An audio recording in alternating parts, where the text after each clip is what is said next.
Hello, welcome back.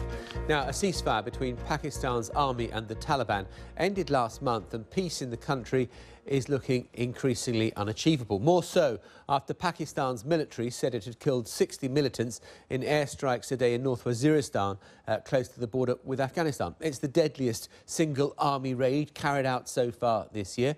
My colleague Ghattas is in Islamabad. The army said the air raids were in retaliation for Taliban attacks that killed civilians and soldiers over the last few weeks.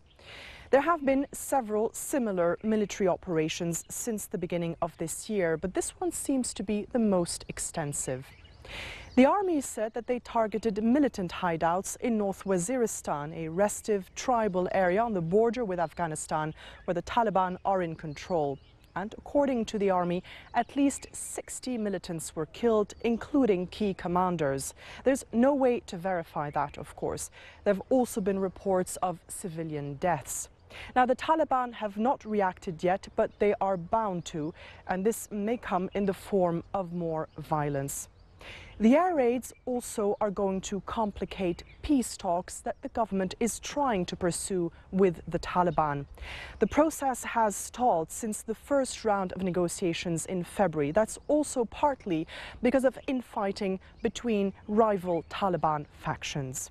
But in Islamabad, the Prime Minister Nawaz Sharif keeps promising that there will be progress on that front. It's become very clear, though, that the army here is growing impatient. Ghattas reporting, well, joining us from Islamabad now is retired Pakistani Army officer, Lieutenant General Talat Masood. Thank you very much indeed for being with us. What do you think the calculation was of the Pakistani military in launching these attacks? Well, I think there have been a lot of strikes in Karachi, and all these were traced back to North Waziristan, where this pounding has taken place.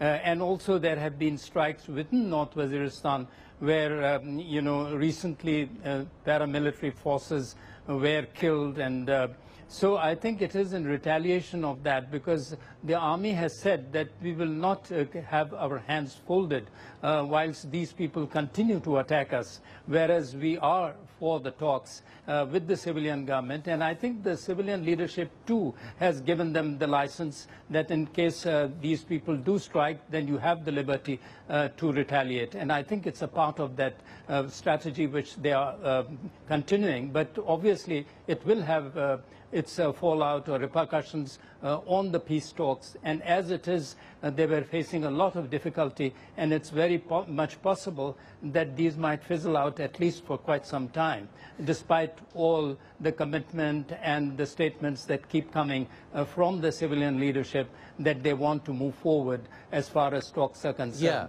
But as has been said earlier as well, there is always a rift within the Taliban ranks as well at the moment, and the quality of leadership by the Taliban is also very poor, and that probably helps both the military as well as the civilian leadership in Pakistan in dealing with these Tehrik-e-Taliban Pakistan. Sure, and presumably the worry for the civilian leadership is that they may be dealing with a Taliban leader of a particular faction. But when people talk that there may be 50 different kind of factions of the Pakistani Taliban, do you know that if you get a deal with one, you've got to deal with all of them? Absolutely, because there is no truly a central command, although it's a sort of an umbrella. But most of these groups are operating, quite independently. Whereas I think the policy was that they should try to interact with the major groups, which is the Tehrik-e-Taliban Pakistan or the Masood group. But the Masood group itself is divided, and then at the moment it is led by Fazlullah, who belongs to Swat.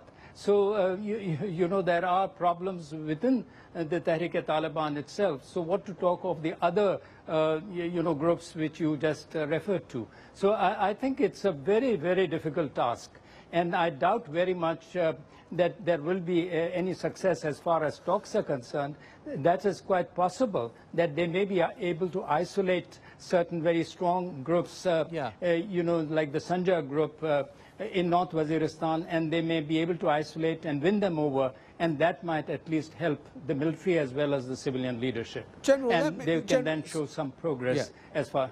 Sorry, General, sorry to interrupt you. Do you think the civilian government have been naive in thinking that you could do a deal with people whose central aim is the overthrow of the democratically elected government and the introduction of Sharia law into Pakistan?